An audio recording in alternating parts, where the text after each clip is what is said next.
नमस्कार, आप देख रहे हैं प्राइम टाइम न्यूज़। मैं हूं प्रकाश मेहरा। तो आज विपक्ष पर बड़ा सवाल उठता है कि विपक्ष आखिर पीएम मोदी पर हमलावर क्यों है, और सबसे बड़ा सवाल ये है कि विपक्ष कैसा चाहिए और हमारे देश के लिए कैसा विपक्ष चाहिए कि प्रधानमंत्री नरेंद्र मोदी पर इतने सवाल जो उठते हैं वो क्या जायज़ हैं या फिर नहीं। आज विपक्ष लगातार हमलावर है और हमारे देश को कैसे विपक्ष की ज़रूरत हो और किस तरह का विपक्ष चाहिए वो भी एक विपक्ष बनाने की कोशिश कर रहे हैं। अब कब तक उनका प्रयास रहता है, उन्हीं से जानेंगे कि आखिर विपक्ष कैसा चाहिए हमारे देश को और आज की स्थिति हमारे देश की क्या है। जी नमस्कार, धन्यवाद प्रकाश मेहरा जी, आपने मुझे अवसर दिया। आज के विपक्ष की अगर परिस्थिति देखी जाए तो ये पूरी तरह से सत्ता आधारित है। ये जनता को दिग्भ्रमित करके किसी तरह से येन केन प्रकरण किसी तरह से सत्ता प्राप्त करना चाहता है। ये किसी से छुपा नहीं है कि ये विपक्ष में सभी परिवारवादी हैं, किसी के अपने परिवार के लिए पार्टी है और जो विभिन्न क्षेत्रीय दल हैं वो भी अपने अपने परिवारों के प्रति समर्पित हैं। जनता भी इस चीज़ को जानती है। तो आज विपक्ष की स्थिति बहुत दयनीय है और हमें चाहिए, प्रजातंत्र को ये चाहिए कि उसमें विपक्ष एक ऐसा हो जो देश के विकास को बल दे सके। एक अच्छी पार्टी विपक्ष में होनी चाहिए जो सही को सही कह सके, जो सेवा की राजनीति कर सके, जो सिद्धांतों की राजनीति कर सके और देश को आगे ले जाने के लिए समर्पित हो।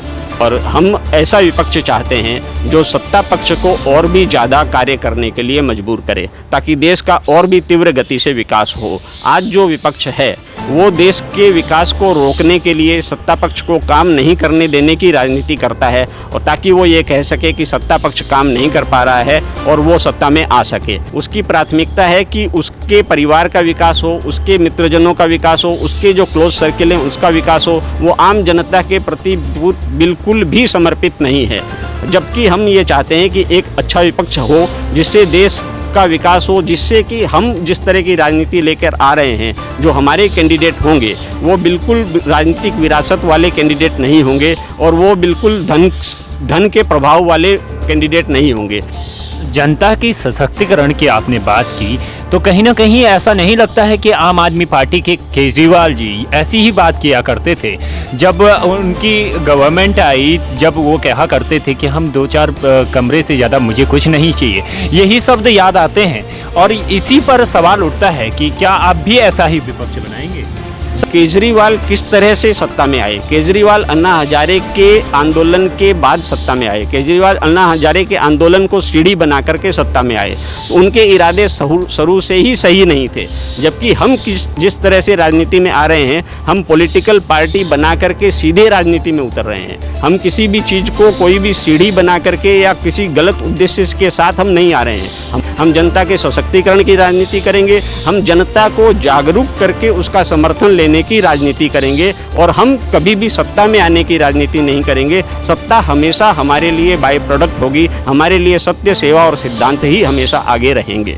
सर, केजरीवाल, जैसा मैंने आपको बताया कि केजरीवाल की उत्पत्ति की जड़ों में हमें जाना पड़ेगा। केजरीवाल की उत्पत्ति की जड़ ही धोखे से हुई है, जो उसकी शुरुआत ही धोखे से हुई है। और केजरीवाल का जो उनका रवैया था वो जनता के सामने शुरुआत से ही स्पष्ट था। इसलिए पहले चुनाव में, क्योंकि प्रजातंत्र की आवश्यकता है एक विकल्प, इसलिए पहले चुनाव में वो जीते, पूर्ण बहुमत नहीं मिली तो उन्होंने कांग्रेस का सहारा लेकर के अपनी सरकार बनाई।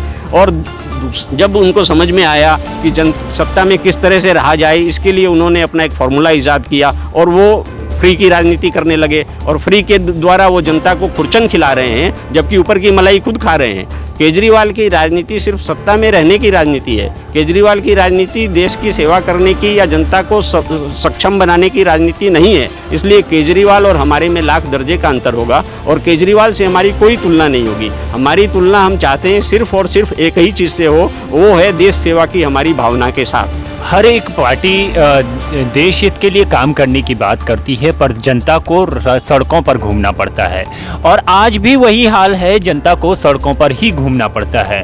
तो हमारे देश को कैसे विपक्ष की ज़रूरत है और कैसे सरकार की ज़रूरत है कि लोगों को रास्ते पर ना आना पड़े, इस तरह से लगातार प्रदर्शन ना करना पड़े। जनता तो अपने भाग्य से ही जूझ रही है, और जबकि जनता के समर्थन लेकर के जो आगे बढ़े हैं वो सभी खास हो गए हैं। हमारे जितने भी कैंडिडेट होंगे वो सभी राजनीतिक विरासत से, हमारे नेता भी राजनीतिक विरासत से मुक्त होंगे। राजनीतिक विरासत वाले व्यक्तियों को हम कभी भी पार्टी में प्रमुख स्थान नहीं देंगे। तो हमारी पार्टी में ऐसा नहीं होगा जैसा अरविंद केजरीवाल जी ने किया। अरविंद केजरीवाल ने कुछ लोगों को, कुछ प्रभावशाली लोगों को लेकर के अपनी पार्टी बनाई और फिर जनता की जनता को भावनाओं के वशीभूत करके और उन्होंने अपने लिए जगह बना ली। मैं ये बहुत महत्वपूर्ण बात कह रहा हूँ, क्योंकि हम चाहते हैं कि जनता, देश के आम जनता का विकास इसलिए हो ताकि हमारी भी जो प्रतिनिधि हैं, हम भी जो हैं, हमारे भी परिवारों को उसका लाभ मिले। ये हमारा सबसे बड़ी बात है। मौजूदा विपक्ष को कैसे देखते हैं, जिस तरह से 2024 के लिए पूरी गठबंधन एक तैयार कर लिया गया है, तो मौजूदा गठबंधन को और विपक्ष को कैसे देखते हैं आप, जिस तरह से पीएम मोदी पर लगातार प्रहार हो रहा है? सर, ये बिल्कुल स्पष्ट है आपके सामने कि मौजूदा गठबंधन में ऐसे लोग अभी हाथों में हाथ डाल के खड़े हैं जो कभी एक दूसरे को फूटी आंख भी नहीं सुहाते थे। ऐसे लोग आज क्यों एक हो गए हैं, ये बिल्कुल जनता के सामने स्पष्ट है। लेकिन जैसा मैंने कहा, प्रजातंत्र की आवश्यकता है विकल्प। जनता को विकल्प चाहिए, तो अगर कोई भी विकल्प नहीं होगा तो फिर इसी गठबंधन को लोग कुछ न कुछ हद तक समर्थन दे सकते हैं। तो हम चाहते हैं कि ऐसा ना हो, जनता के पास एक सही विकल्प उपलब्ध हो ताकि जनता के पास एक सही पसंद वो कर सके। मौजूदा सत्तारूढ़ पार्टी को कैसे देखते हैं आप, और किस तरह का विकास अभी सरकार द्वारा किया? सर, बहुत अच्छी बात आपने कही। मैं ये पूछना चाहता हूँ कि मौजूदा सत्तारूढ़ पार्टी को सत्ता में क्यों आई? इसका एक ही प्रश्न है कि जनता ने उसको देश का विकास करने के लिए सत्ता सौंपी है, जनता ने उसको देश में कार्य करने के लिए सत्ता सौंपी है। तो हम चाहते हैं कि मौजूदा पार्टी जो अभी सत्ता में है वो जो कार्य अभी कर रही है उससे भी ज़्यादा तीव्र गति से कार्य करे, उससे भी ज़्यादा अच्छा कार्य करे, उससे भी ज़्यादा भलाई के कार्य करे। हमारी राजनीति ये होगी कि हम उनके कार्यों में रोड़ा ना अटकाएं, क्योंकि हम उससे भी ज़्यादा कार्य करना चाहते हैं। हम जनता को यही कहना चाहते हैं कि हम अभी के पार्टी को बहुत ज़्यादा कार्य करने के लिए मजबूर करेंगे, और जब हम सत्ता में आएंगे, जब जनता हम पर विश्वास करेगी, जब जनता हमें सेवा का मौका देगी, तो हम इससे भी ज़्यादा तीव्र गति से काम करेंगे। आप कैसे विश्वास दिलाओगे जनता को?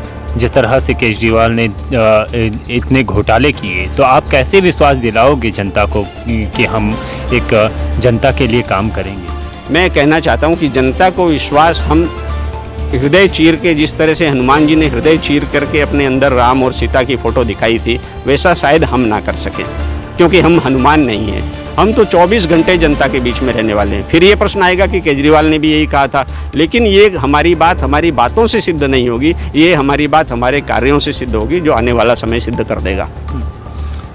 तो और जिस तरह से 2024 के चुनाव आ रहे हैं और तमाम तरह के सवाल उठ रहे हैं, पीएम मोदी पर भी सवाल उठते हैं, लगातार हमलावर है, G20 की बैठक होने वाली है और अंतर्राष्ट्रीय स्तर पर जो पीएम मोदी की छवि है वो काफ़ी ऊंची है, तो आप इसको कैसे देखते हैं और विपक्ष को कैसे देखते हैं? मैं सबसे पहले मोदी जी को धन्यवाद देना चाहता हूं कि आज अंतर्राष्ट्रीय स्तर पर हमारे भारत देश की छवि बहुत अच्छी है। भारत देश को हर जगह प्रमुखता का स्थान मिलता है। जहां पर मोदी जी को अच्छा स्थान मिलता है, हम यही मानते हैं कि वहां भारत देश का सम्मान हो रहा है। हम उनका समर्थन पूरी तरह से करते हैं। हम चाहते हैं वो और भी ज़्यादा तीव्र गति से कार्य करें।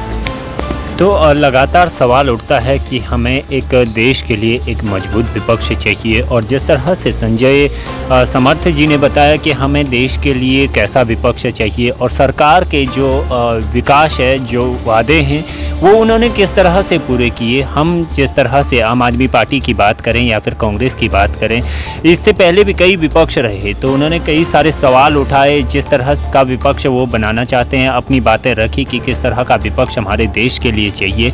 तो आज का विपक्ष जो है वो किस तरह का है और हमें आने वाले समय में कैसा विपक्ष चाहिए, इसी पर हमने चर्चा की कि किस तरह का विपक्ष हमें चाहिए। तो आज के लिए हम इतना ही जानेंगे कि हम जिस तरह से लगातार सरकार पर सवाल उठते रहे हैं और लगातार हम विपक्ष को कैसे मजबूत करें, यही बताया आज संजय समर्थ जी ने। तो आपका बहुत बहुत धन्यवाद। तो आप हमारे साथ लगातार खबरें देखते रहिए और 2024 की क्या कुछ तैयारियां रहने वाली हैं और नई पार्टियों का क्या कुछ आगाज़ है और क्या कुछ इसकी रणनीति रहने वाली है, यही हम आपको दिखाते रहेंगे। आप हमारे साथ देखते रहिए प्राइम टाइम न्यूज़ दिल्ली।